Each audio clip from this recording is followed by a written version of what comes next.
I don't recommend that to anybody. It is a chore, especially if a farm and a job on top of that. So I told myself I'm going to cut back to 50 pots this year. I pulled them out of the garage at 56. So I maybe end up with 56 this year to water, but I'm going to have to say no to nurseries. My problem if I pass a nursery, I want to pull in, I just automatically gear in and go and buy plants. So I'm going to have to stay away from nurseries this summer so I don't have to fill those pots anymore because it's a full-time job doing that. And I'm hoping this year we're going to have more wet weather because last year it was a dry season for a long period of time. In fact, we just had rain about, a week and a half ago, the deluge of rain. And yesterday I had to start watering my grass and my lamb's ear was wilting in my yard. I thought, what is up with this? So I was actually out there putting sprinklers on it yesterday. So is this clicker gonna work? Yes. Okay. So these are gonna be really plants that you can plant. They're gonna take the heat and they're gonna thrive in the heat. Is it okay if I step off this? Because I'm a mover. These are pots. These are plants I planted in my containers, and they hold up very well. And they are forgiving if you kind of forget to water them sometime. So lantana, we all know lantana is the bomb, meaning it can hold up to the heat. The hotter it is, the better off you are. It loves it. It sets more buds. The great thing about lantana, it comes in many, many colors.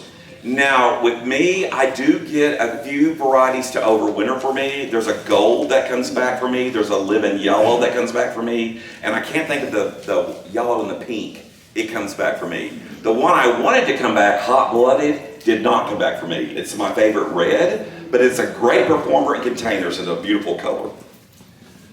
This is the annual zinnias. Double Fire is a great one. This is in the Sahara series. So if you get a zinnia and it has the Sahara series, it performs very, very well. It holds up to the fungus that attacks it. Also spotted leaf alternaria that attacks zinnias and rust. This is a good variety to have. It comes in many colors. I grew the red. It's a real beautiful, intense red. Okay, Springer Rye Asparagus Fern. This is actually not in the fern family. Can't think of the family name, but we call it that. It's a lot of people like. Some people like it. Some people hate it because it's kind of prickly. I love this plant. It can live in full sun. If you look at the root system on it, it's got little cargo areas that store water, so it holds up very, very well. And the great thing about this is I can overwinter this in my garage, pull it out, it's still green. So it's a great one to have, and again, takes the heat. I had this around a pool on concrete in pots, and it thrives. Great one to have. I mix this with geraniums. It does very, very well. Okay, Mandevilla, Climbing Sun. This is there's Mandevilla comes in many, many colors. I think I only have 3 colors. I want that new peach one that's out. I haven't gotten it yet. Does anybody have the peach variety of this? Nobody? I love this plant. Now, again, this is a tropical. It takes the heat. Again, the hotter it is, the more it binds and blooms. Mine's already started blooming because I overwinter mine. I don't buy new ones every year. I actually move them. I have them in cattle tubs, protein tubs. So I actually move them into the garage to overwinter and I pull them back out. So they're on trellis and everything. So again, they take the heat. Mine's already set buds. They bloom from now until frost. In fact, I have to take them in before it frosts. Okay, ornamental sweet potato. This comes in black chartreuse. There's even the dwarf one, but it still grows, gets out of hand quite a bit. But Marguerite is a great grower. Again, all that moisture is that's stored in that tuber. Have you ever dug up those plants? They got those big old sweet potato looking things on them. You can eat them, but they don't taste as good as a Beauregard sweet potato. So I don't encourage it. They're kind of bland. But again, great ones to have, take the heat, hold up very well. I actually bed this out in grounds and use it as a border, but I take my mower and actually mow it to keep it in confinement, to keep it in line. It just gets out of hand, but it's a prolific grower. Root's really easy. A lot of people come by and pick off limbs of it to root. Easy grower to have in the garden. And I love that chartreuse color. When you have the hot sun, this is a nice color. It makes it a little bit cooler looking. Petunia Vista is one of my favorite petunias. This bubblegum Vista blooms its little heart out. Again, this petunia blooms more than any other petunia I know, and I give it a haircut at the end of June, and it comes back and it takes me to frost. In fact, it takes a light frost, but you will have to feed it because it blooms its heart out. So you will have to do a water-soluble fertilizer just to keep it up with the bloom capacity that it gives. Okay, this is Bellepodium. This is actually a native one in Texas. It loves the heat. This stuff thrives in gravel. I have it on a gravel drive. Never watered it. Performs very, very well. And again, if it lives in Texas, it can really live here. It's hot in Texas. But this is Jackpot Gold. It's a great one to have.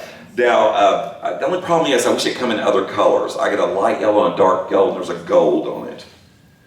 Kufia. Anytime you get a Kufia, which is a cigar plant, lipstick plant, I'm trying to think the common names for it, it thrives in the heat. And I've actually had this over winter for me in Little Rock. It's coming back its 7th year. It's an annual, but I grow it because the hummingbirds love this plant.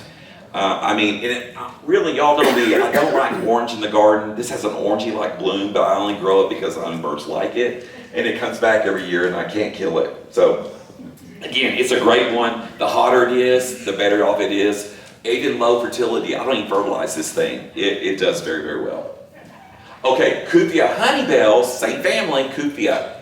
This is Honeybell, smaller bloom. This is my favorite Kufia. Tons and tons of blooms. Does really well in containers. It's smaller in stature, but it's great plant to have in containers. And it's got a pretty pink, hot pink with a yellow tinge bloom. The pollinators flock to this plant. Okay, perennial Sun Rebecca. Now this is one that people either love or hate. It's one of these you give your friends, your Master Gardener friends, and they have it one year and they're trying to get rid of the next because it grows and reproduces like crazy. I like it because it holds up into the heat. Last season, or last year, in front of the state office, we have like 6 clumps of this.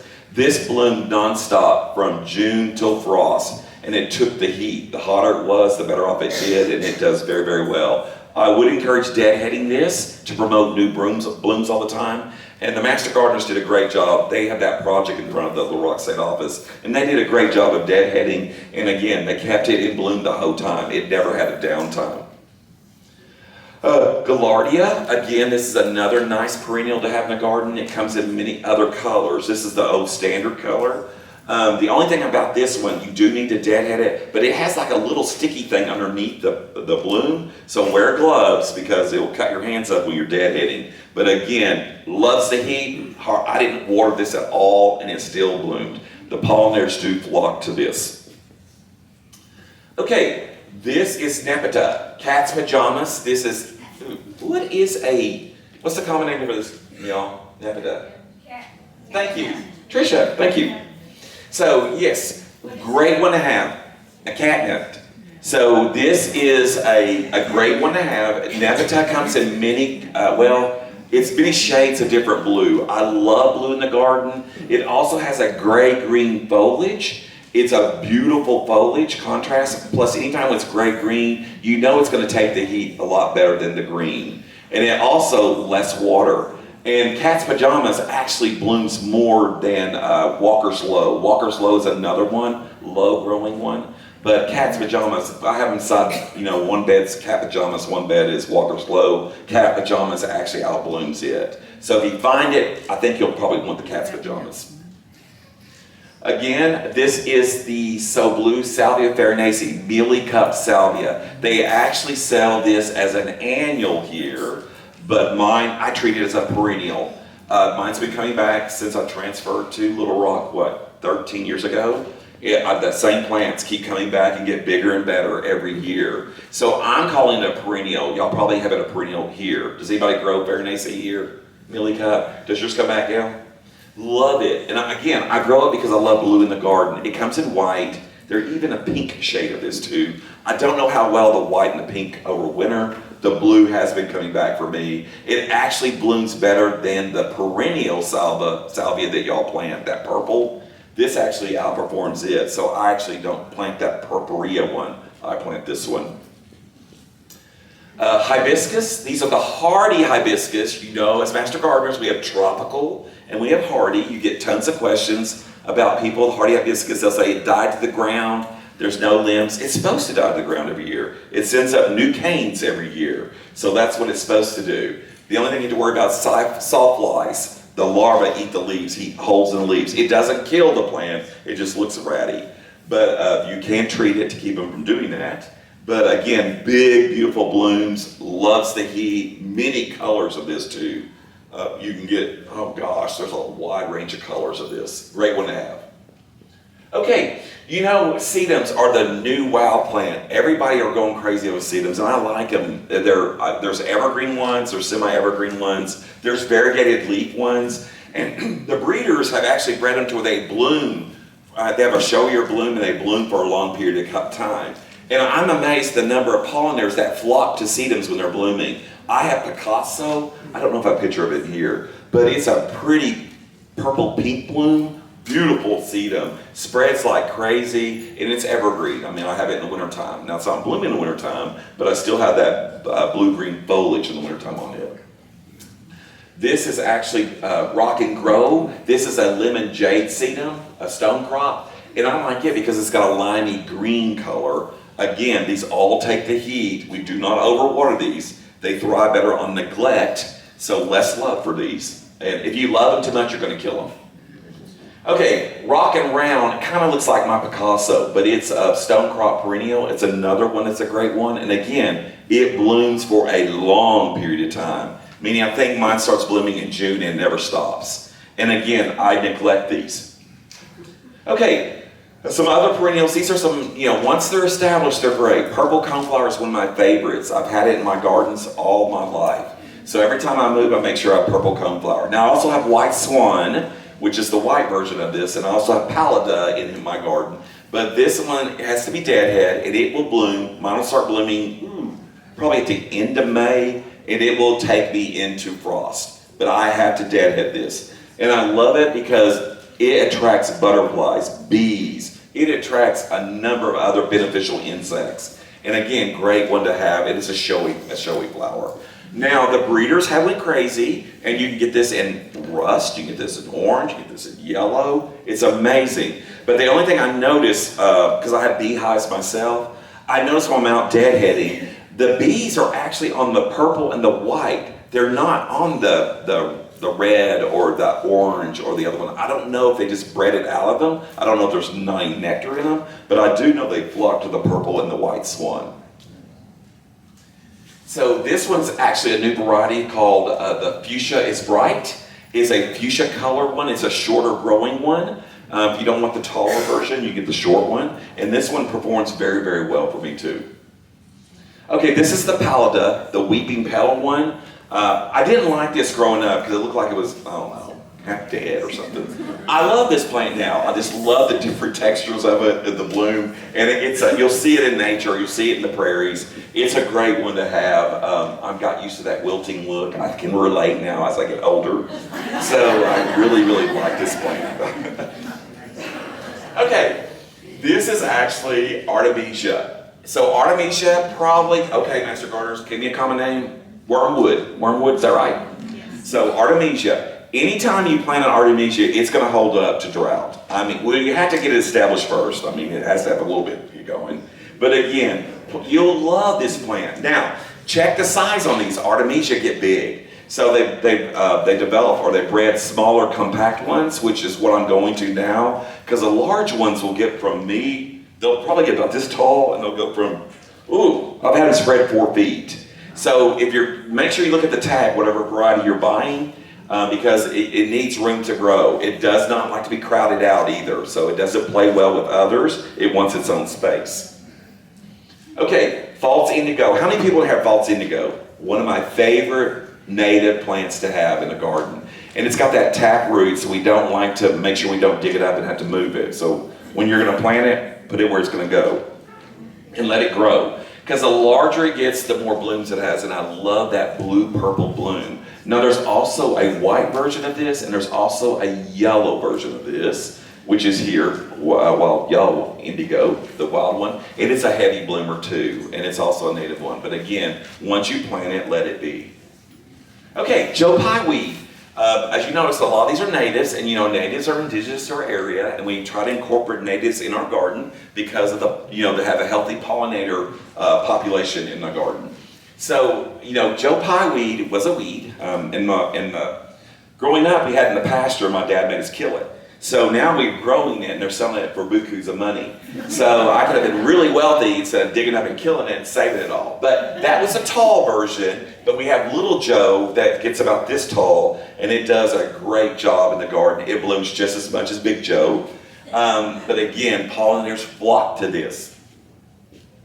Okay, showy milkweed. For all those people in here that want to encourage monarchs in their garden, we have the milkweed family, the Asclepias, which we want to plant because it's either the nectar or the host plant for our larvae. And again, I love these plants. Now, this one's actually showy. It's also, it's a larval host plant. It's a nectar plant. But I actually grow it because I like texture of the garden. It's got a gray-green color leaf. But I like the bloom when it first starts coming out. Now, it's pretty when it does bloom, but I like the little knobby blooms when they first start showing color in the garden. Beautiful. But monarchs will flock to us along with the other pollinators. Okay, this is really one of my favorite. Now, this is another orange I'll allow in my garden. It's a red orange to me. It's not a true orange. But again, I have this. I love it. Asclepias tuberosa. If you get this plant, do not move this plant. It has a taproot. Do not dig this plant up in the wild because chances are it's going to die because you cut the taproot. The main thing to do is get this out. A lot of master gardeners now are selling it at their plant sales. Now the plant is going to look wimpy. The little seedlings will look like crap. And you're saying, why am I going to give $2 for this plant? It's only a little bitty thing about this big. But the only reason you're doing that is because it has a taproot. The sooner you plant it, it takes off. It goes like crazy. Like in 2 weeks, it looks like it's on steroids. And it established that root system, and it performs very, very well. Now this comes in a light yellow also, and I actually think there's a white version in it. I don't have it, but again, I have that red-orange version, which I love. And I do like it because my sheep, if they get out, they don't mess with it. It has like a latex sap. And some people say it burns, they're allergic to it, so it must do something to their tongues. They leave it alone. Okay, this is Rattlesnake Master. Does anybody raise Rattlesnake Master in here? Love this plant. When I moved to Pulaski, transferred there, 13 or 14 years ago, that is where they introduced me to native plants because, we had 3 native projects there and it's strictly all native. If you're not a native, you're out. You're not in that project. So, they introduced me to this and they said, okay, you're going to have to try this. I don't want any natives in my garden. They go, no, try it. Love them. I've incorporated natives in my garden ever since. And this is my ultimate favorite one. And I love it because of that bloom stalk. It makes I don't know, I'm all about textures, different textures. And it is drought resistant and it performs very, very well. My only problem is, I think they gave me 7 plants. Everybody else can get this coming up like crazy. It's seeds everywhere. They have baby Rattlesnake Master coming up everywhere. I cannot get mine to reproduce. I don't know what it is. I have done everything and people look at me like, what are you doing wrong? We're weeding this stuff out. And I still have my 7 plants. They're bigger now. They're about this big around. But they bloom their little hearts out. I don't know if the ground is too rich. I don't know what it is. I've seeded different ones and they collected seeds for me to plant, and I cannot do it. I can only do plants. I can plant them, but everybody else has to come back everywhere. I love this plant. I think you should try this if you don't have it. Oh, and brides have this in their bouquets now. The only reason I know that because I have a huge family and they're very fertile. And I have tons of nieces getting married. Like when we have a wedding, there's always like 5 weddings that year because there's like 25 of those girls running around. So, but Kaylee's getting married September, and she's having this in her bouquet. And Randy, yes. what's the name of that again? It's Rattlesnake Master. Rattlesnake Master. The name, it kind of freaks you out if you don't like snakes, but Rattlesnake Master. I think you'll like it. It's got a beautiful gray blue foliage. And again, it's like an allium growing in the thing, but that bloom lasts forever. You were getting them yet I was fortunate that Pulaski raised them and they sold them at the Master Gardener plant sale because we had 3 native projects. You can get them when they're in stock. River Valley is starting to carry more and more native plants. Good Earth is starting to carry them too. But you usually have to call them early and get in there because once they get them in, they sell out really quick. Yeah, yes, I Paula. bought Walmart. Walmart has The them? Bear Roots one. Really? Do they do well for you in the I Bear? bought it last year and it came back. Oh, good. It hasn't done a whole lot, but it came back. Oh, wow. Didn't know Walmart had them, but they are Variety around. of that. Maybe not exactly like that, but it is a variety of that. Okay. That well, it's that Irginia. You know that the blue. There's a blue blooming one. That what they call it, Scottish thistle, or I don't know. It's a little cute one. Brides are going crazy over that one too.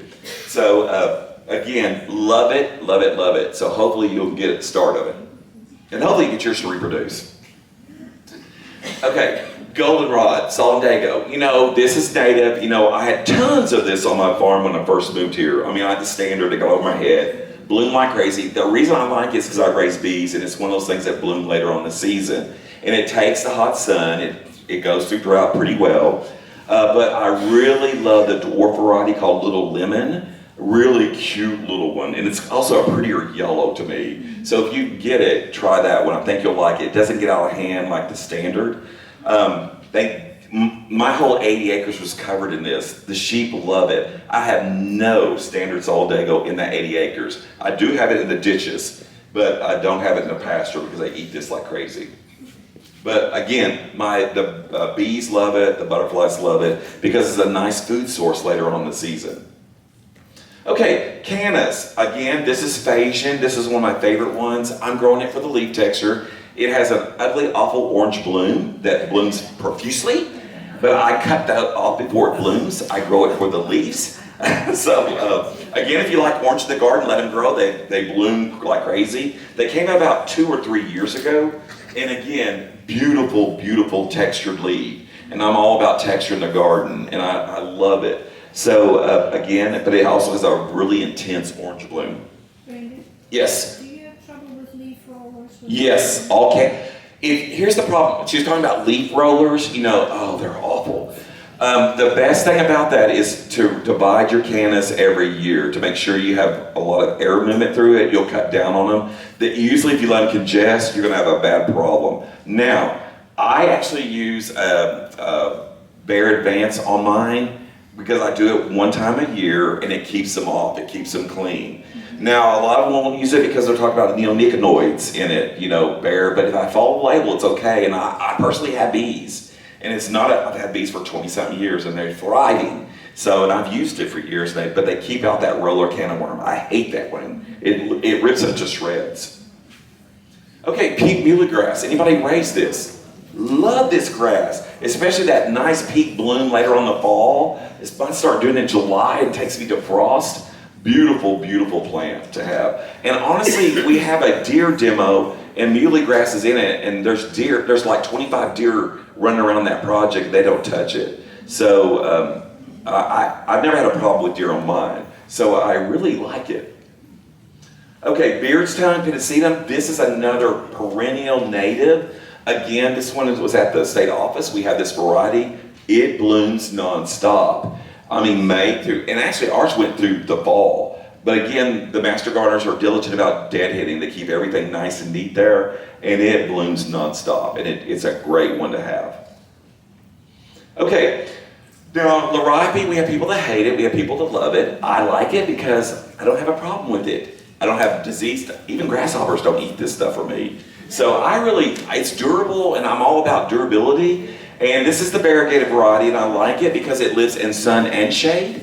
And I get that color contrast, and I really love that different texture on it. And it does bloom for a long period of time.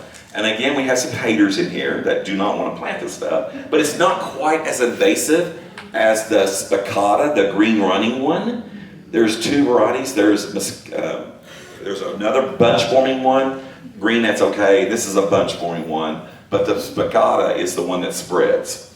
So, again, American Beautyberry, another one of my favorite natives. Love this plant, beautiful plant. I grow it for the berries. I'm also very fortunate that a master gardener, that's one good thing about my job, I have master gardeners give me plants. They gave me a white one, a white berried one. Beautiful, beautiful plant. Does really well in the garden, and it makes a showing in the garden. And again, nothing ever attacks this plant, and I think it's because of that camphor scented leaf on it. I don't know if you've been around it, but it's got a unique smell. It kind of smells like medicine to me. But again, it must be something to that because nothing bothers it. Again, it performs very well. Except for deer. Mine are being eaten by deer. Huh. I don't understand that because usually if my sheep don't touch it, deer are not going to touch it. And the sheep will avoid this. They will not mess with this. Deer are eating the flowers. Huh. Oh, they're eating the flowers off it, so you're not getting berries. Oh, never had a problem. I have this in my woods, and they're not bothering it, the deer in there. So and the sheep don't even mess with it. So I don't know why. Does it not have that smell to it? Yeah, that smell in that leaf? The Gildy? leaves is something different because Bob Byers used to say that the leaves have something in it that's similar to turpentine. Okay. And that the Native Americans have used it to put the leaves on the animals, on themselves, Uh-huh. to get rid of insects, Yes. mosquitoes, but they eat those berries for me. Huh. Now, they will eat the berries once I have a frost. The sheep will not touch them until there's a frost. And I don't know if it's a sugar content in it, goes up after a frost, but they will clean it after a frost. But by that time, it's ready to go. So I get to enjoy my beautiful magenta purple berries and my white berries for the time being. But they won't touch it. It's got that smell. I don't know what it is. There's a sign in my yard, please come and eat. It probably is, Hilly. That's just your yard. A buffet. All right, Turk's Cap. This is another old time favorite. Again, I love it because I love the unique bloom on it. Now, I will tell you, allow room for it to grow. It gets about this tall and about this big around. I like it because it's not gaudy with red flowers. They're just spaced on it, and it's really pretty. It stands out. A nice, durable one to have, and usually you probably can only get this at a Master Gardener plant sale. It's more or less a pass-along plant. Again, it comes in red, it comes in a coral color, it comes in white, but I love the red. Hummingbirds go crazy over this. Okay, crepe myrtle, again, very durable. Y'all know once you have one planted, they're hard to kill. Now, crepe myrtle bark scale, also love them, so we have to treat them here for crepe myrtle's bark scale, but again, very durable, love to eat. And my bees flock to this when they're blooming. I have like 20 of these on the farm. 27, I think, on the farm. And they're loaded when they're blooming with the bees hovering over them. Okay, Virginia Sweet Spire. Anybody have Itea in here? Nice native one. Now, it's a loosey-goosey plant because it spreads by underground stolen roots and it pops up. I like it because it's durable. I like it because it's got that sweet-smelling bloom in the spring. And I love the fall foliage on this. Now, I also have short and sweet. Does anybody have the short and sweet variety? It only gets about this tall. I love it. It's not, the other one gets really tall, but this one, short and sweet, mine only gets about 18 inches tall. Beautiful, beautiful one to have. Okay, does anybody have this one? Strawberry bush. Love this plant. A Master Gardener gave me this, it's a Euonymus family, and I love the green textured leaf, the stems on it, and I love the fruit. It blooms for a long period of time, and the blooms are pretty. But what's really grown for is this fruit. After the blooms are pollinated, it gets a crushed strawberry bloom on it or fruit on it. And the birds like it, but I love this plant. It really stands out in the landscape. Usually you plant a clump of it, it's a showstopper. Okay, Alex decidua, which is another native naked holly. It loses its leaves, you still see the berries. So nice native one to have, holds up to drought very, very well. I think I have like 23 of these on the farm out in the pasture that hold up to the sheep chewing on them too. So again, they're heavy performers. I have red on the property, but they come in orange berry and yellow berry. Alex vomitoria, a lot of people are doing, some growers raise it for the leaves. They're doing the tea leaves, Yopan tea. Have y'all tried it? It's supposed to have a higher caffeine taste to it, the leaves themselves. And I can't think of where that grower is. They're a local grower, and they're harvesting the leaves for tea. And now, don't eat the berries. Vomitoria is the name for a reason. They will make you vomit. All right. Now, advance the natives. Natives are great, and I encourage more and more people to put natives into their landscape. First of all, they're indigenous to the area once they're established, but there's a lot of natives out there that are showstoppers. And again, you will also, create a great food plot for all of our native pollinators to thrive. So again, maybe add a few natives to your landscape. Okay, and have any questions? No? Yes. I was sad because I didn't have many, flowers in my, I just call it the boneyard, that's where I grow everything. The boneyard? Okay, we all have one. But I didn't have any that was blooming in late fall. Uh-huh. So, a friend of mine said, get you some goldenrod. Yes. And so I did, but we have a lot of property, and so I just pull it up, wild. And every time I plant one, it doesn't make it. Really? Does it like to move, or what? Well, then take the seed pods, just clip them after the frost. They're blooming late, so clip them and just lay them down. They'll be popping up everywhere. Okay. Yeah. I tried the whole plant, it didn't work. Oh, yeah, they come up really, you'll be weeding them out. I have to weed them out of my other beds. They go crazy. So, again, now, do you like the standard? The standard's gonna be the tall one. Try that little lemon, you'll love I it. like all kinds of. Okay, good. So try this, I think you'll like the seed heads. You'll get them come up. They come up thick. So, the blooms after they have a frost on them. Yes, what, sir, do I have okay. Any other questions? Yes. The Sahara series Zinnia, is that the short one? Yeah, it's a short variety. Usually they use it for borders. Are you looking for a taller variety? No, I want. Okay, it's short. Now I grow both. The reason I'm saying that, I grow a dinner plate zinnia, and I grow the Benary. It starts with a B, B-E-N-A-R-Y. That's the ones that are about this big around. I use those for cut, but they perform very, very well in the garden. But I like them because they're more disease resistant. I don't have to worry about a fungus on them or spotted leaf alternaria. Yes, sir. I did have one. Okay. Have you ever tried to propagate the strawberry bush? Yes. It's a euonymus. It's very easy to propagate. When it first comes out, you can give it some time for that stem to harden up. Are you going to do asexual propagation? Do cuttings? Okay. Yeah. Clip them off. Stick them in rooting hormone. Stick them in a wet potting mix. They'll root. Also, they're great about sitting underground, roots up, kind of like your spireas. Yeah. And you can dig them up that way too. I did seeds, but they started real slow. Oh, seeds? No, I've never done anything with seeds. I do more or less if I can take a cutting, Okay. I'll do it that way because I can have plants quicker. Good. Yep. Yes. I have a question. I have 4 crepe myrtles on my property. They have not yet gotten the black. Lucky you. They're newer in the planting, but, are there 2 ways to do it? You spray the whole tree or you do a systemic? Okay. So her question is crepe myrtle bark scale, which is a pest. So she's asking about treatment of it. Okay. You're right. There's 2 ways to do it. Now we're in transition zone because they're coming out of dormancy. They're all leafing out. So now you'll be using the systemic version where you're mixing out per label for the size of the plant. It's got a formula on it.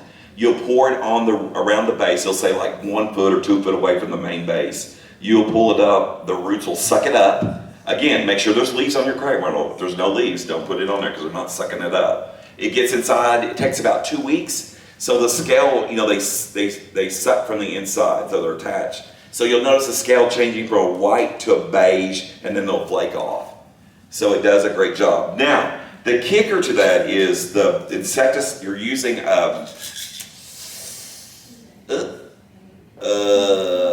what's the active ingredient, y'all? Thank you, imidacloprid. That is the active ingredient. Pay attention to the percentage on it. It needs to be between 1 and 2%. Now, I noticed last year Walmart was selling 0.5, so you have to use double, but mine, I would just get the between 1 and 2. Mix it at one time, and it's good for, I treated mine at the farm because there was 27 of them, and it's been about 5 years ago, and they're still clean, but I still inspect them every year because it's going to come back because we have too many crepe myrtle around the state to keep it thriving. And for the ones that are not treating them, that's going to be the host plant that's going to spread them, keep spreading them around. Do what? No, I haven't noticed hurting my bees. I have 5 hives. Never. They do great. So I haven't had an issue with it. Yes. Hey, Claudette. If you don't have any of that bark scale on your crepe myrtle, should you use the systemic anyway? No, I just inspect. I don't use it unless I have to use it. So, you know, because also it's $23 or $25 a bottle, depending on how big your crepe myrtle is. So I take a whole bottle. So again, I wouldn't use it unless you. Now, I always scout every year. I scout because your neighbors probably have it and they're not treating it, or you notice it because you know you'll see these black crepe myrtle around. So you know they're on those because it's a scale. They defecate clear. The fungus turns it black. So you know if you see a black crepe myrtle, it's been on that crepe myrtle for a couple of years. So. What's the systemic name? Imidacloprid. Oh, Bear Tree Advance. Yeah, a Bear Tree Shrub. Bear Tree and Shrub Systemic, meaning you're going to pour it on the roots, it's going to take it inside. They make a topo spray, but I don't like it because it only kills the crawlers, the young ones. The adults have a hard coating on the outside. It doesn't penetrate. You can spray all you want to. It's not going to penetrate that. And she's still going to be fertile. She's still producing 13 to 22 babies every 2 weeks. So, yeah. Yes. I have a whole bunch of dogwoods, and I think I have a borer maybe. Ooh. I'm losing the top leader, and what the heck do I do? Okay, so what you're going to do is first check to see if it's borer and not anthracnose. So borers, you know, look at the trunk and you'll see like a toothpick kind of hole in it. So if it goes, now check to make sure the hole goes all the way in, because yellow belly sapsucker also love pecking on it, but they don't go all the way in. So you got to see if it goes, take a toothpick, if it sticks it in, that means the borer's in there. The problem being if the borer is already in there, it probably takes a year life cycle for it to come out.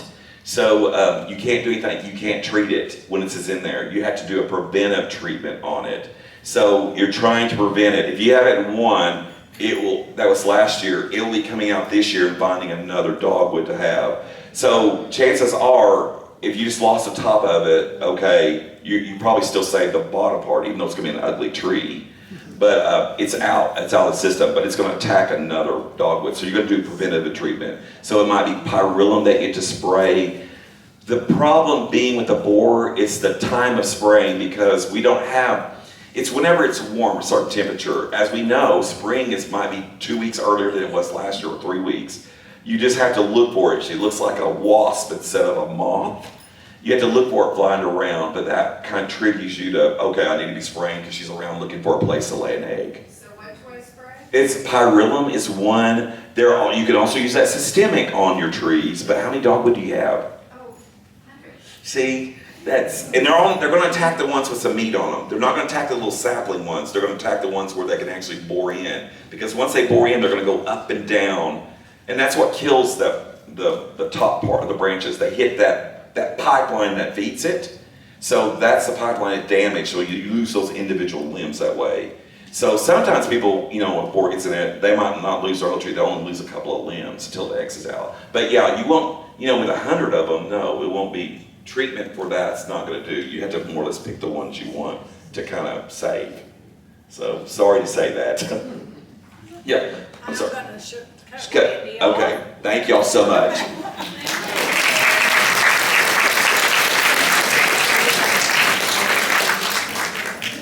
This is your thank you card, and this is your gift. It's an Hawaiian air plant donated to the greenhouse for the plant sale. Okay. And Heidi Haskins has written you a little note in here about how they grow. There's 2 in here. You're probably going to have to separate them. Okay. Okay? Now, y'all remember, I have 57 pots. So this is another one to add to my collection.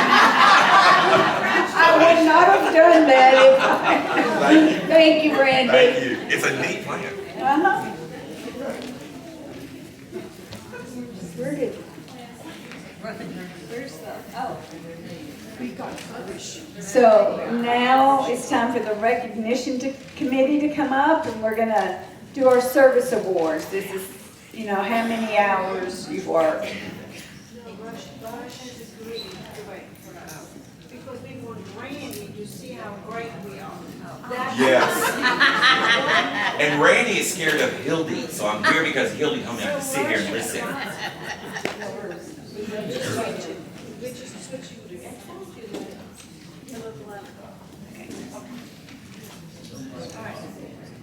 Is this great or what? It is. Excellent. Even has the Master Gardener sign on the bottom. There you So, go. the reason we're here 3 times, the recognition team, it's the European H&H, Heidi and Hildy, and of course the We Care team. We are here 3 times a year. In January, we come and we tell people, these are the people that are our award winners for the year and have been nominated to the state, and if we are great, which of course we are, we may win, and we had 3 winners this year. We had the Rookie of the Year, the Friend, and the newsletter. So 3 things that are being awarded at the state conference. But while we are talking to you all the time about, don't forget to put in your hours, and Lynn tells you every month how great you were.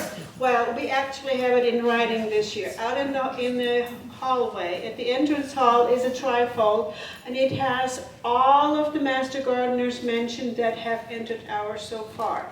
We have a total of 254 Master Gardeners. 60 of them are life members who do not have to enter hours. We have a couple of people that are on leave and a couple of people who are sustainers. But of that 254 people, 143 people have entered hours to date. So all of you guys, give your hand, and it's even before the pre-sale so far, 4,125 sanctioned hours, 230 non-sanctioned hours, a total of 4,268 work hours, and 1,461 education hours. So you guys are great. Okay? So that said, we keep track of that. We care people keep track of that stuff, and if you don't enter hours, you will hear from us. So, but at the end of the year we look, and anybody who has put in a lot of hours gets an award. And that's what we're doing today. I'm trying to be quick, so you don't have to wait forever or listen to me. So, this is the forward button right here. Yes, it is. Garland County Master Gardeners who have earned 200 hours.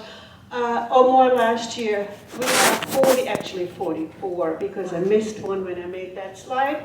But they get pewter trowels every year, starting the first year. At the 5th year, they get a wheelbarrow. At the 10th year, they get a watering can. And of course, the 1st, 5th year, and the 10th year, and the 15th year, and we only have one, and that's Lynn, you get also a shirt. So you will see us walking around with our shirt. That's the information for you to know. So Hildy, are they doing 200 hours every year? Every single year, and every year they do it, they get a pewter trowel, except of course year 5, 10, and 15, maybe 20, but I'll never get there. So this group right here, and it is a big group, and we won't make you all come up, those of you who are here and who received your trowel. Look at all those names right there. All those people have earned over 200 hours, some as many as 600 hours, but 200 is the key number. So all of you who are here, who have received your trowel as you were coming in, stand up, stand up, stand up. And there we are. And year 5, we have Stephanie Ballard, who is also a life member. We have Sherry Davis and Joan Lambert. Joan's brother-in-law passed away, so she couldn't come today. So keep her and her family in your prayer. But she will be a proud blue shirt wearer. And the last one, another slacker when it comes to getting the award, is Barbara Gone. She's in Texas. Instead of being here getting her shirt, she is in Texas. So these are the people. So if we could have Suzanne, Bill, Jean, Julia come up, and Stephanie, and Sherry, not Joan, and of course not Barbara again, we'll hand them their shirts. So please, guys. Bill, Jim, Julia for the green shirt. We have Stephanie and Sherry for the blue shirt. And Barbara again, there we go, can't get it. She will have to give her some other time, okay? We'll do the shot, we'll do the photos after. The 15-year, it's her choice, maroon. When I get 15, I want teal, just so you know. Okay, Stephanie, going up there, they're receiving a trowel and a shirt.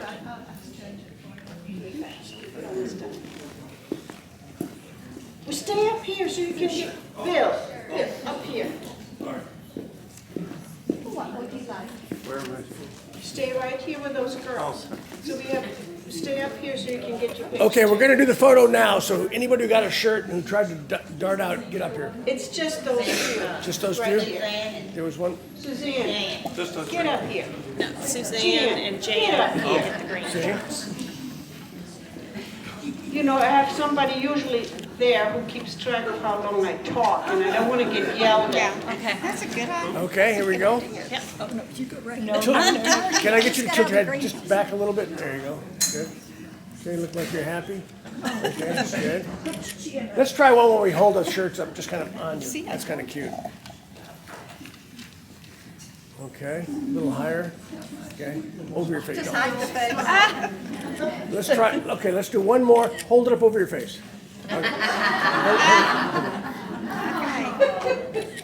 Good, thank you. All right. What are you So trying to that say was the about first that? set of Hold it over our pictures. face. Oh. Our next slide, when we have new master gardeners, we don't expect them to be out there and put out 200 hours. Some do, some don't. But when they have 100 hours, we give them a white trowel. Just so they know, we know that they are doing a good job. Here we are. We have Cass Adams, Karen Griffin, Roy Dern, Linda Rath, Pepper Smith, and Nancy Knudsen, who are getting the pewter shovel. So, I'm sorry, the white shovel. Anybody here who wants to get that white shovel? If you are here, stand up. White shovel people, stand up.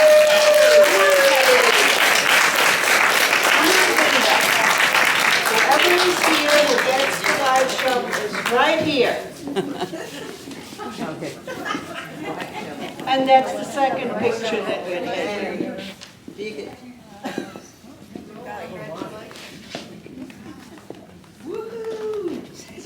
So 100 hours for first year master gardeners is not a bad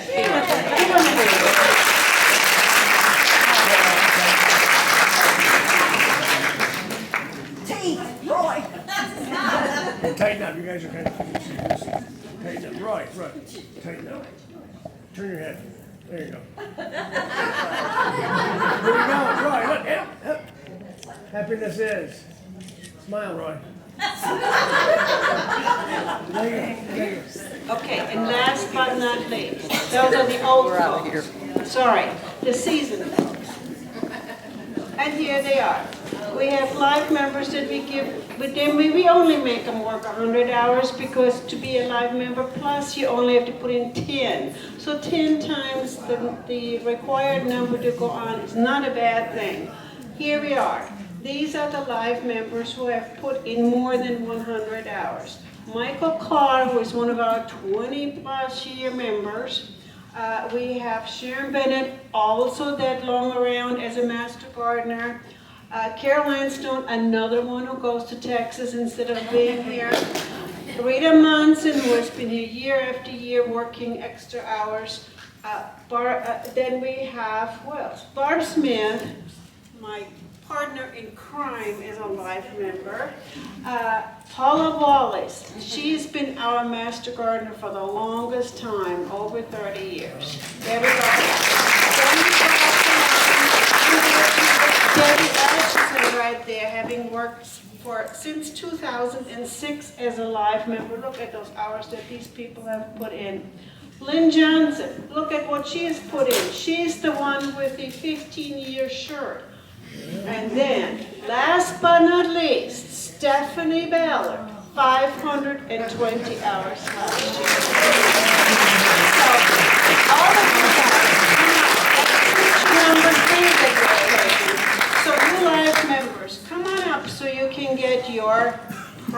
prize. And the prize is, boys and girls, a Master Digger apron. And if you don't like your apron, we'll try to find you something else. But Stephanie, where are you, Stephanie? Stephanie, she gets that 200-hour shovel.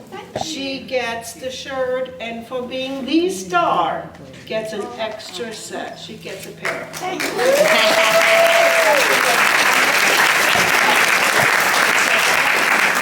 Put your apron You don't have on. that many hours. Put your apron We on. don't even care, because we give you credit for it. Thank you. So here they are, here's the crew. Getting it. I'm getting it. I'm Put it on. Well, just put it on your head. Okay. Take our picture. Okay. And then, Can you put yours over your head? oh my gosh, on top of it. Okay. There we go. So take our picture real quick, and we're done with our awards. Okay, tighten up, girls.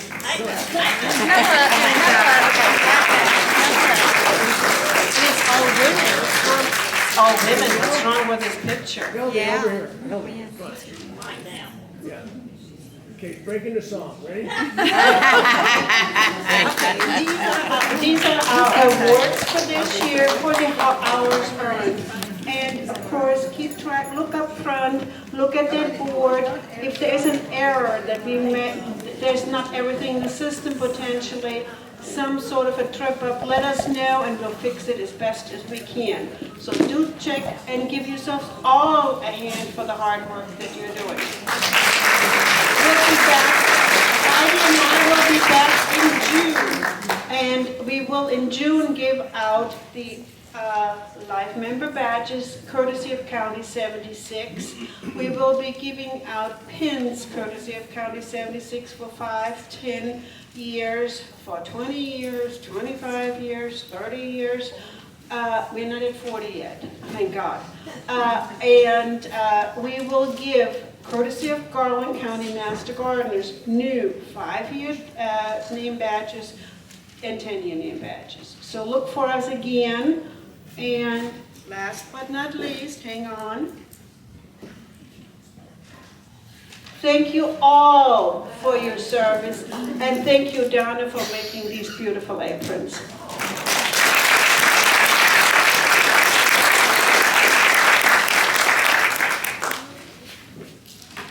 Can we just leave that?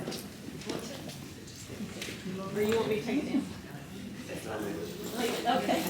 Okay, congratulations to everyone. And we have a special message today from Rush Ventress from Garvin Woodland Gardens.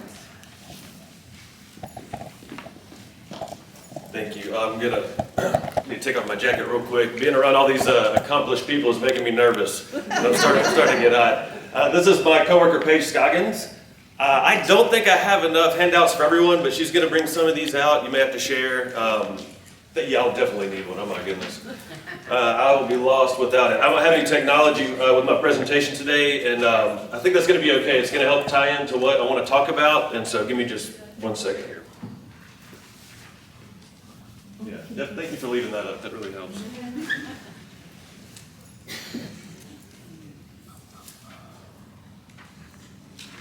So yeah, Paige is passing some of these around, and what I want to do today is introduce us, introduce what we're doing at Garvin Woodland Gardens. I'm sorry, I see there's a camera. We'll see if I can try to stay in the middle of it. There's no chance, but I'm going to do my best. But we've got children's programs. I want to tell you about them. I want to tell you a little bit about some of the ethos behind our programming, why we do what we do, why we decided to do this, where we're trying to go in the future, and how you can help. And so that's kind of my goal here. I'm going to use this for a little bit of a visual cue. Like I said, I don't have any technology, and I hope I can call back to that a little bit later in when I share. As you're waiting on this piece of paper to come around, one of the most essential pieces of information I want you to have is my contact information. My name is Rush Ventress. I'm the Education Director at Garvin Woodland Gardens. My email address is right down there at the bottom along with our website. And my primary goal today is to, as I introduce you to some of these ideas, is to ultimately earn your support. And one of those ways you can do that is by feedback, both positive, negative, any type of information you'd like to share with me. After the meeting, that's the best way to do it, is by email. And like Hildy, I have a propensity to talk, so I'm gonna go ahead and set my timer so we don't stay here all day. But those pieces of paper are starting to finally make their way around. But once again, I said my name is Rush. I'm here from Garvin Woodland Gardens. Paige and I are working really hard on early childhood educational programming. This has been a vision of Garvin Gardens for a long time, to connect people with nature. And the programs I'm talking about today are specifically young people, because they're people too. In fact, part of what I want to convince you all about today is that children are whole people. They are amazing. They're incredible. They are incredibly capable, and maybe need less guidance from us than we think sometimes.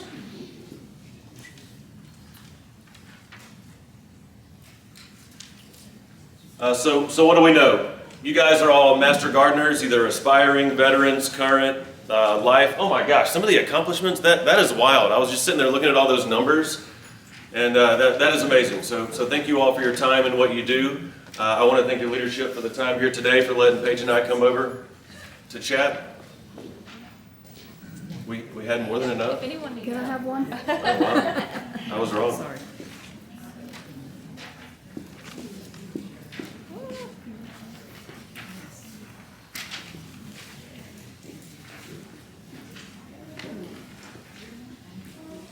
So you're master gardeners, and I imagine you all can agree with this, but even if you don't, the studies show time in nature is positively correlated with physical well-being, emotional well-being, mental well-being, and that's also true for children.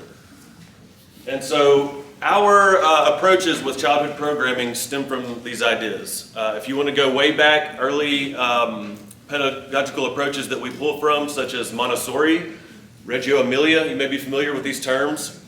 What a lot of them have in common is that they focus on the strengths of the child.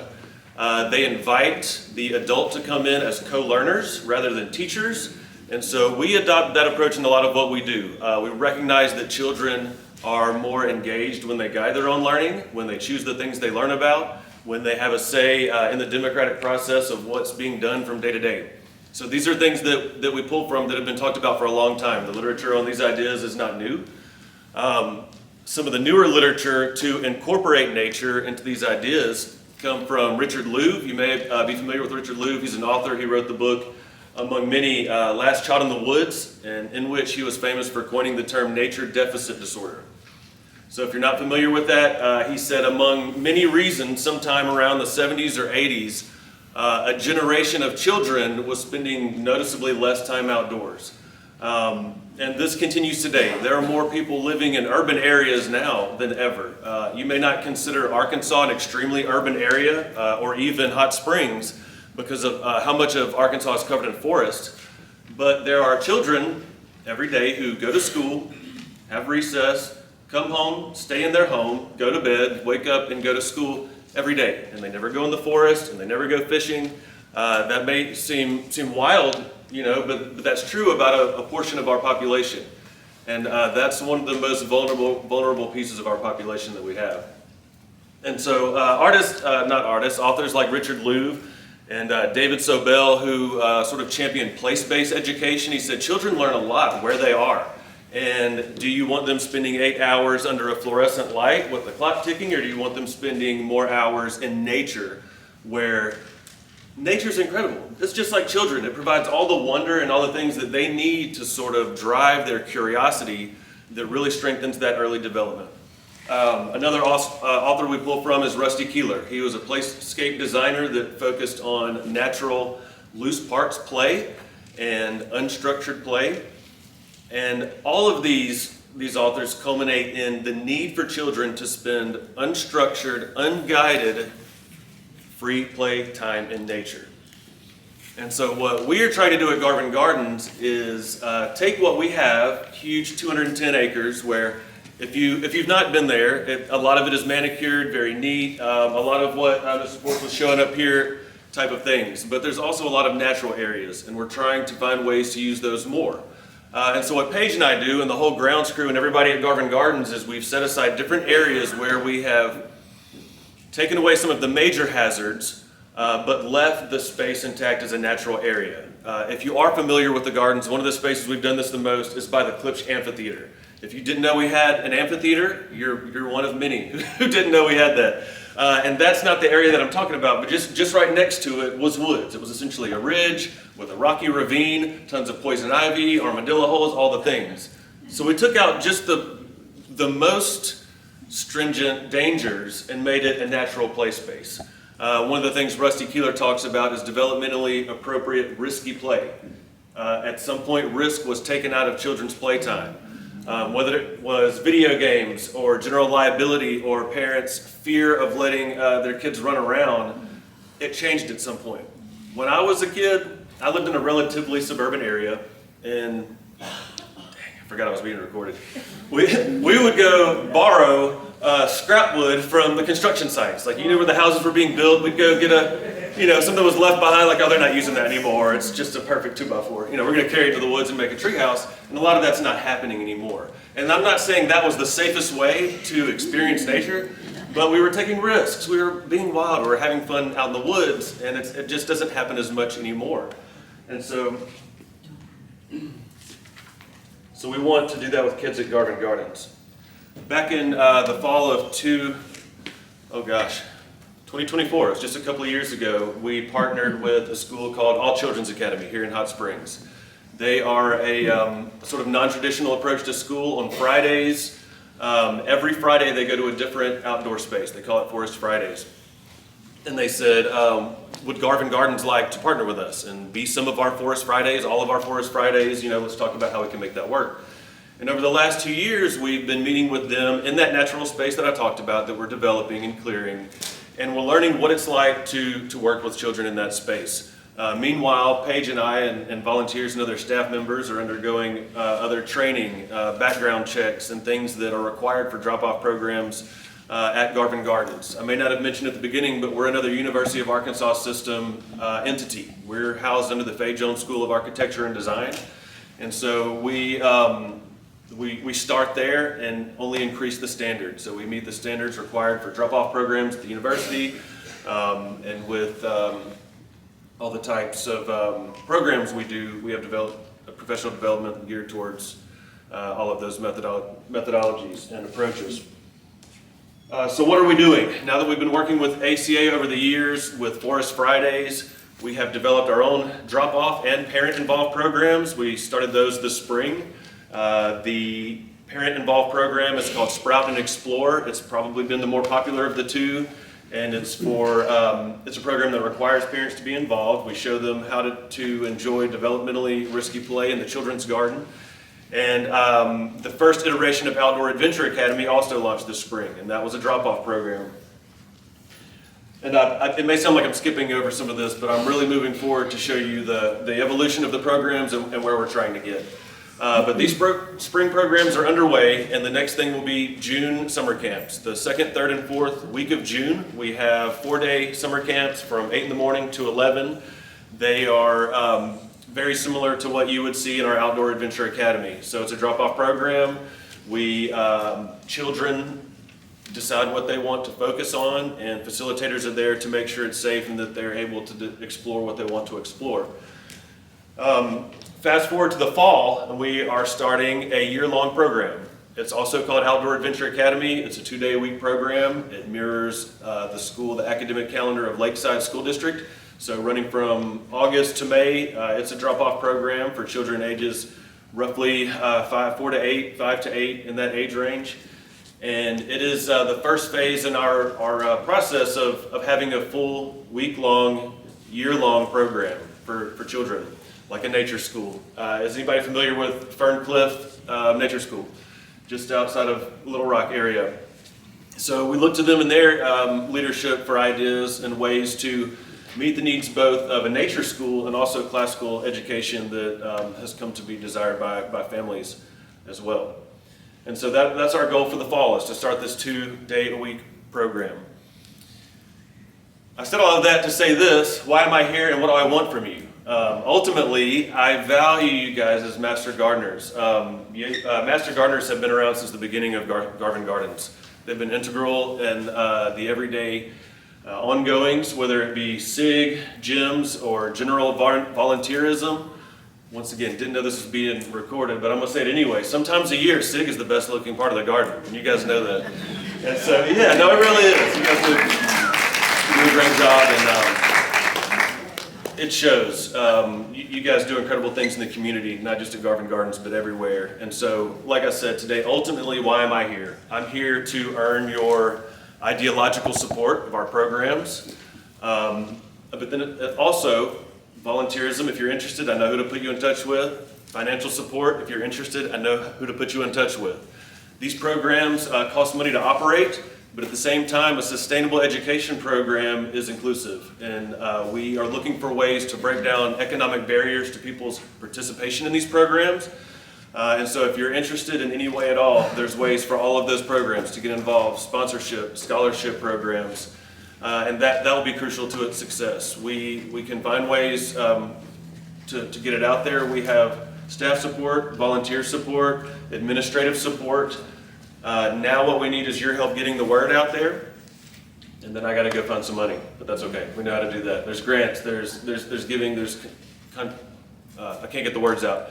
There's sources for funding, and we welcome you to contact us if you're interested in those. But what I'm ultimately here about today is to get you interested in our programs, because you're very active in the community. And when somebody asks you about, hey, what's going on at Garvin Gardens, I'd like to have you on my side and support what we're doing with children. Yeah, I think that's about it. So I'm gonna open it up to questions. But before I do, did I forget anything significant, or that I'm gonna regret forgetting? Okay, yeah, open it back up to questions. Yes, sir. Does 1985 mean anything? Signify, yes. Does anybody know? Before I answer the question, he asked, does 1985 signify anything? So I'm hearing bits and pieces of a lot of the correct answer. Verna Garvin was the original philanthropist and owner of the property.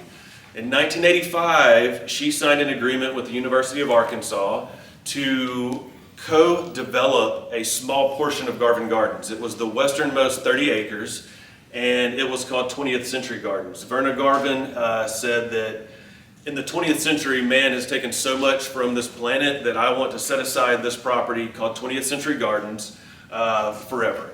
And from 85 to 1993, the university heavily supported Miss Garvin.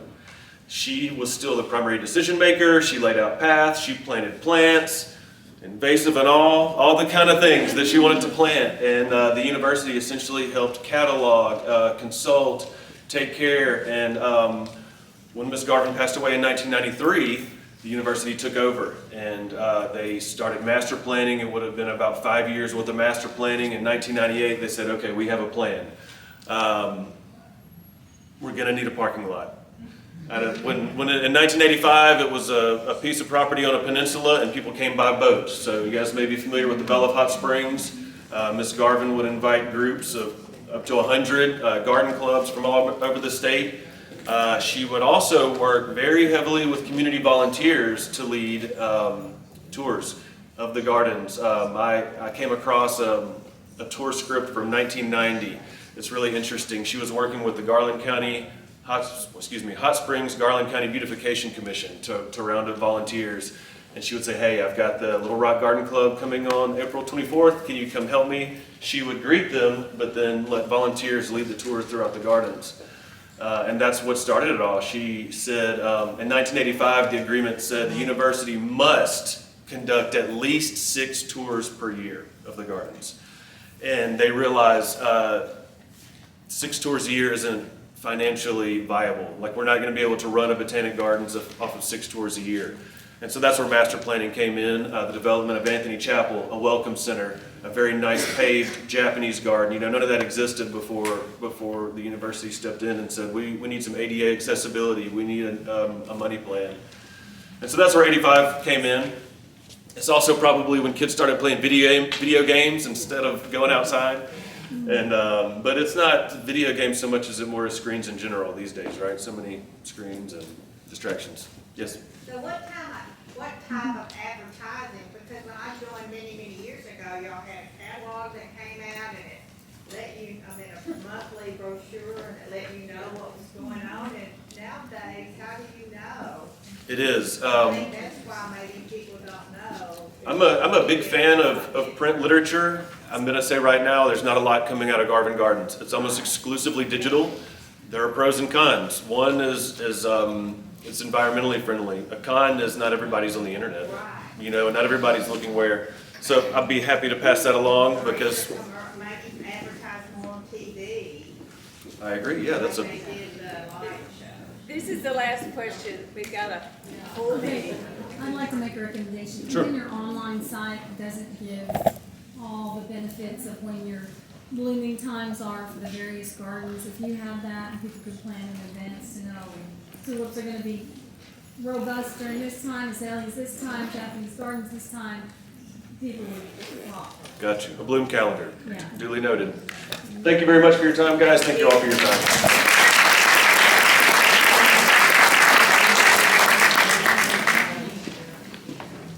Thank you.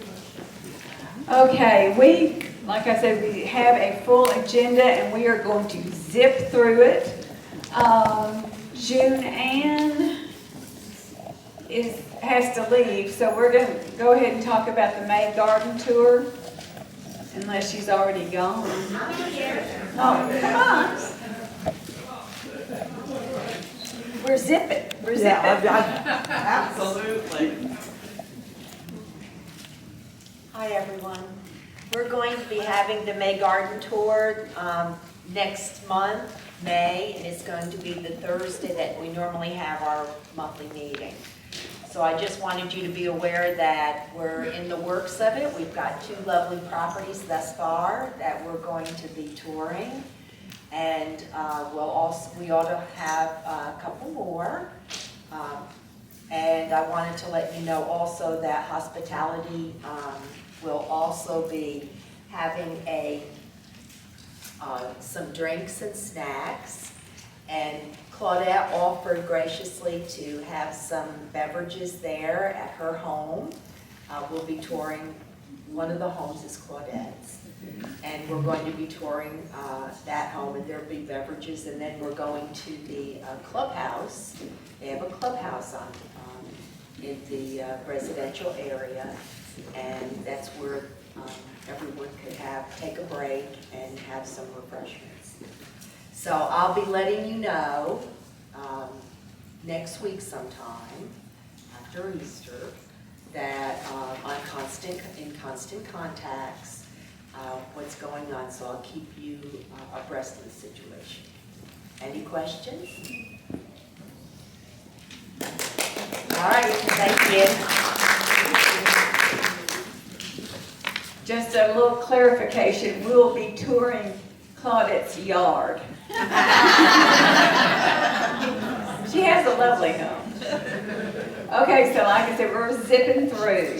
Marsha Oliver with the minutes.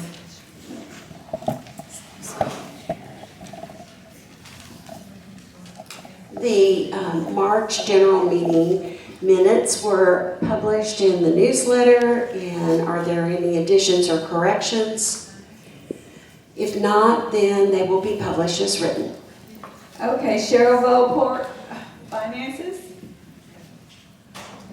Okay, we have $33,774.83 in our balance right now. And that's as of March 31st. Thank you. Elaine, First Vice President, doesn't have anything to say. She's in charge of the program, so she's kind of done her bit today.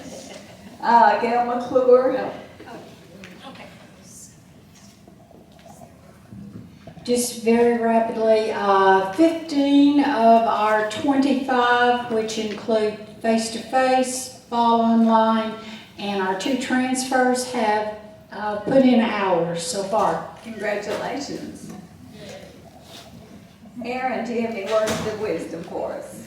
I was just gonna talk about the plant sale, but I already saw it's on the agenda, so we'll get to it then. So Sherry, let's talk plant sale. You're not gonna let Lynn talk? No. Lynn. I'm proud to say we had 93 of our members here. We also have 5 guests and our 2 speakers. Rob Blocker,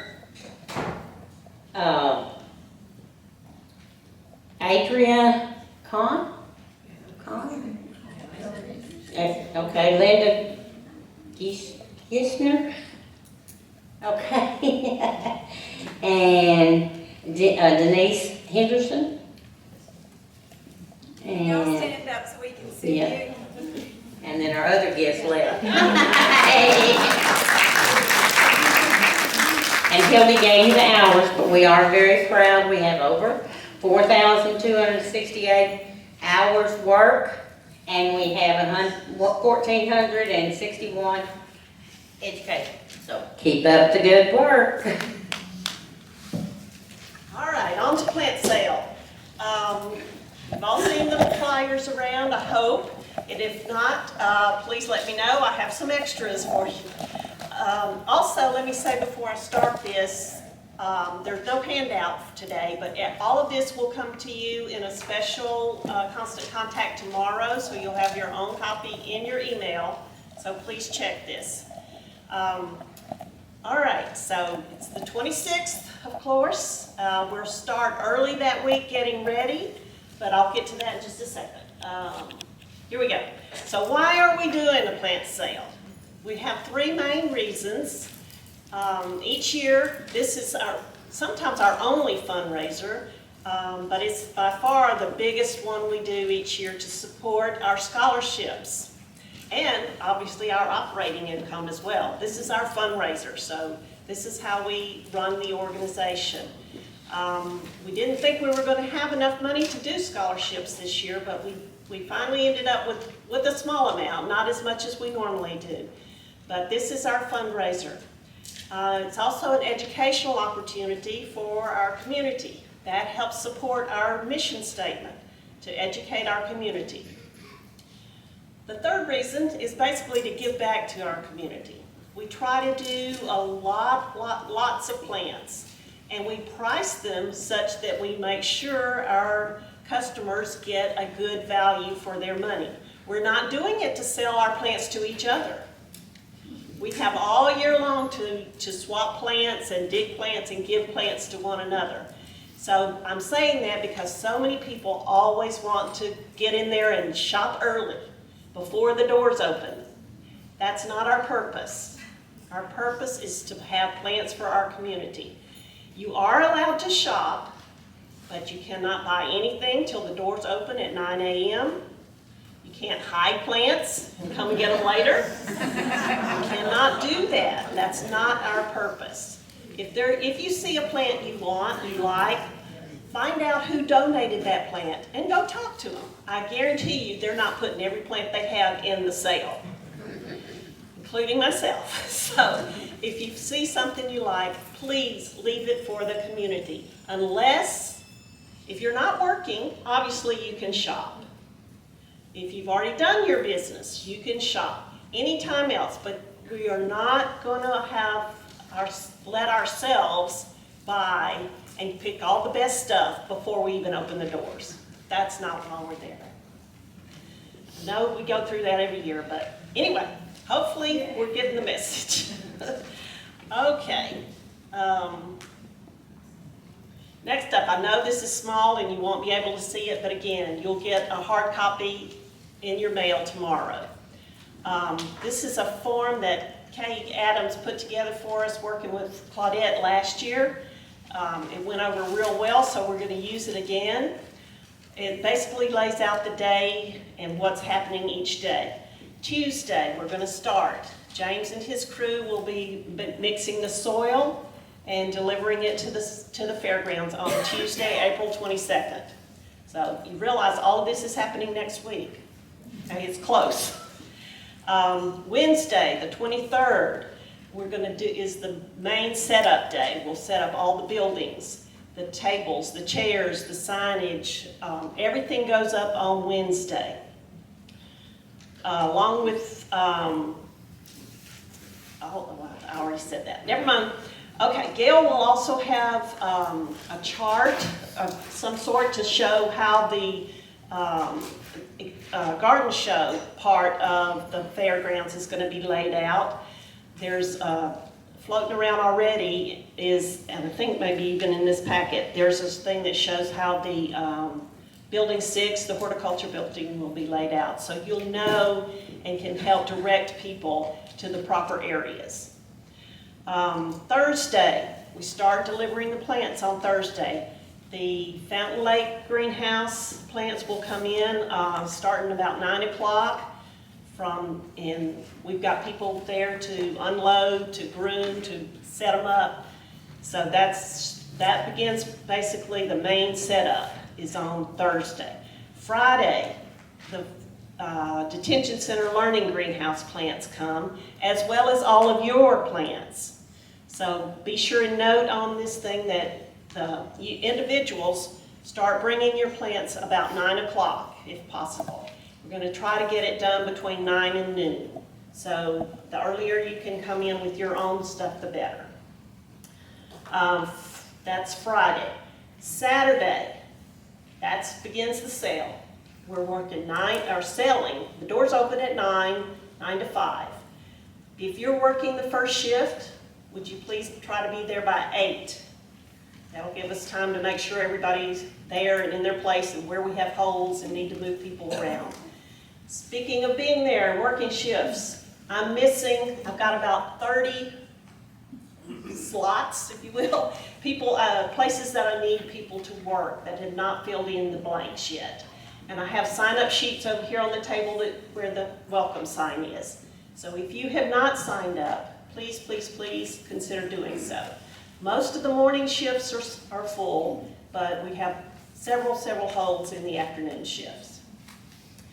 Okay, so Friday, that's Saturday. Shifts are 8 to 1 and 1 to 6. We close at 5. The expectation is that if you're working the 1 to 6, you will stick around and help with the cleanup and tear down and put away. Okay, the EHC ladies will be there. Friday they'll have sack lunches if you want one. On Saturday they'll have their regular menu open for us and the public. Okay, let's see. Again, this is a chart we used last year, so it worked well. We're going to not reinvent the wheel. For master gardeners, again, I know it's hard to see, but if you can come in, here we go. This is the highway, right? Whoa, I'm hitting too many buttons at once. Okay. This is the highway. What's that, 270? Malvern. Okay, so then you go, here's the main entrance. We are not going to use that.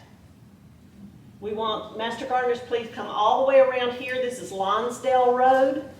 And come in this back gate because you're going to be parking, up here.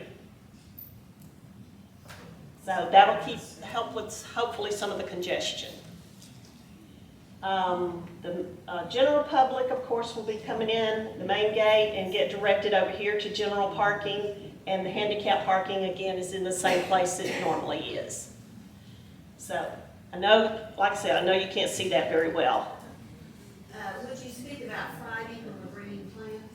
Friday, we're going to come in the main gate right here and drive through and through the building there.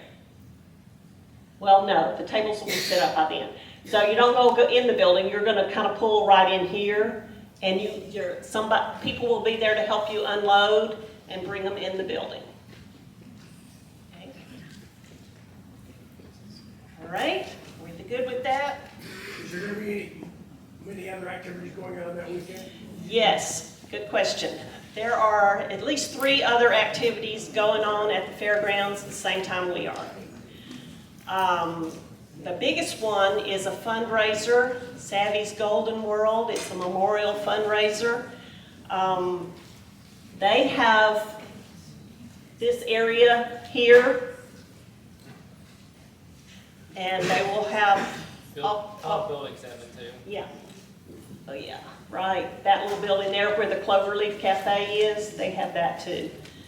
But anyway, that's, there'll be a lot of congestion because of that. They have blow-up toys for the kids. They have vendors. They have food trucks. They have all kinds of stuff. But thank goodness they're pretty much on the other end away from us. There may be some overlap, but not a lot. We also have this, from same thing they did last year, the horse auction. They're going on that same day. They'll be in the demolition derby area. Then that evening, there's a quinceanera, which is basically a 15th birthday party. But they have the big building that we normally have vendors in. They have that whole building. I think they will be there setting up on Friday, but I think their event starts at 5. So there's Saturday. On Saturday, I'm sorry. So they're going to be, there's a lot of moving parts. So it'd be very helpful if we try to stay on the outside of all of that and not mix in. So we only have one building. We have 3 buildings. The plant sale building, the yellow ones. The plant sale building here. This other, that's EHC. This one and this one are the garden show. There'll be the vendors and the educational exhibits. And right here is the Garland County Bookmobile. They're going to come out and participate with us this year. Okay. All right. Again, you'll have that to look at in detail when you get home. Okay. Last but not least, important points. If you're bringing plants from your yard, please, please, please label each pot. And that means the name of the plant, the type of plant that it is, a sun annual, a shade perennial, a bulb, whatever it is, please put that on there. And if you know the color, that's always helpful for selling. If you don't know it, fine, but if you know what color it is, people want to know when they're trying to buy something. If you have a wagon, we always use the wagons to help haul purchases back to the cars for our customers.